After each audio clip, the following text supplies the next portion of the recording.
So we've got a general election coming up, haven't we, in July the 4th. So if you had a question for the candidates in Harlow about what you've been discussing, what is your question?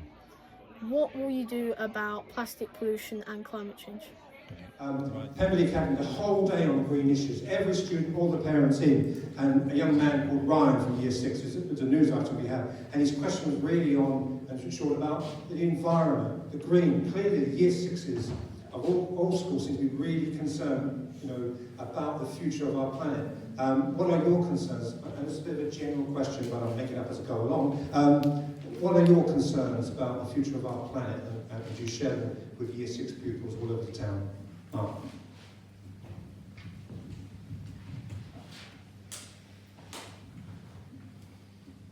It's difficult. I think we've got a situation where you have to see whether you believe or not in the whole green agenda. There's an issue with future energy, and I think people are looking at a future energy situation and they're saying one of the things in the UK is why, when we're an island, why don't we lead the world in tidal energy? We have some massive tidal flows around the country, and instead of using them, we are covering our green and pleasant land in many cases with windmills that just don't deliver.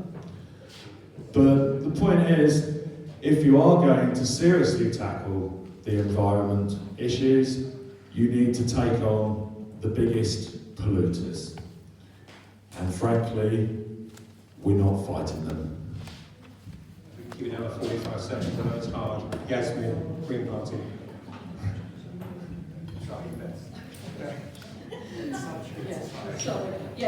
You all know how we feel about the environment, and we know that it's very important to the children and also to the young people who are getting so anxious about what we're going to do.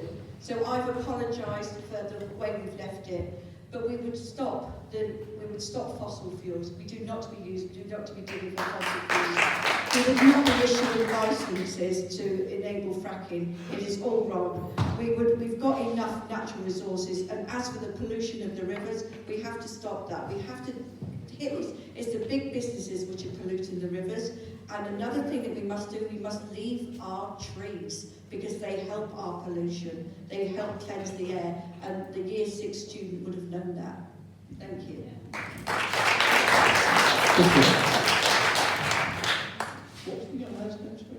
Ryan, Pemberley Academy. Great school, great area. Little Pond, great councils. Maggie and Tony. No, in all seriousness, and this is a really heartfelt message to Ryan, we can't let down the next generation. We do need to tackle this issue, we need to tackle it quickly. We need to keep to our environmental targets of 2030 when it comes to, and I'm sorry, there is a crisis, there is a climate crisis. We do need to tackle it, and anyone who tells you that there isn't a crisis and the planet isn't heating up is wrong, frankly. You only have to speak to eminent professors like Brian Cox and others who will tell you that the planet is heating up, and we want to leave the planet for Brian and Brian's children and Brian's children's children that is in a good condition. Labour have set out many policies on the green issue. The top one, of course, as I mentioned previously, is the setting up of GB Energy. That will be a publicly owned green energy company that will give us energy security, so we don't have to rely on titans like Putin, but actually will tackle the issue of climate change. Like Yasmin, we absolutely reject fracking as a solution to our energy needs. I don't think that having onshore wind is a waste of time. I think actually it's a solution to the issue of renewable green energy in this country, and I would absolutely be supporting that.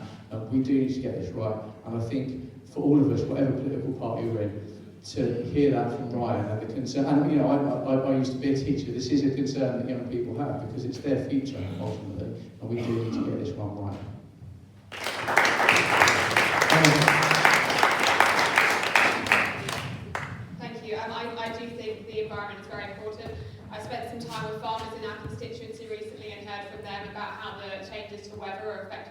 crops, and this is a very real problem now and for the future. I think we've made a good start on this already. We've already halved emissions in this country, but I want to get the right balance. I want us to reach net zero, and I want us to care for our environment, which I care very much about. But I don't want that to be at a cost on ordinary working people, or to see taxes rise on things to pay for that. So I think it's about getting the right balance. I also think we should be taking up the new technologies when they come up and making the opportunities out of that, and that's something that Harlow's done great at already. We've got in the college there's a training centre on electric vehicles, and I think we should be making the most of the technologies when they become available.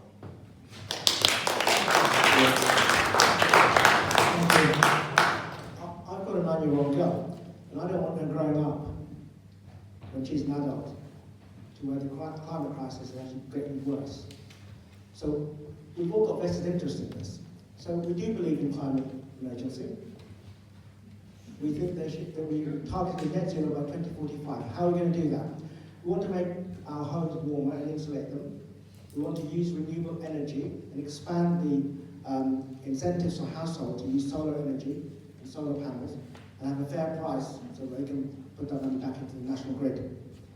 We'll invest, like I said, in renewable power, so that 90% of the UK's energy is from renewable sources. And maintain the ban on fracking, and also maintain a start ban on new coal mines. We'll definitely do a windfall tax on the big oil and gas companies, and also have a just transition so that the oil and gas workers can translate over to renewable areas. And in terms of the natural environment, we want to plant 60 million trees, which is achievable, and that will help us. 6 national parks, that will help us. And in terms of the pollution in the water, one of the causes is companies dumping sewage into the water. We need to stop that, to get clean water in our rivers. That's a priority, and we can actually do that ourselves.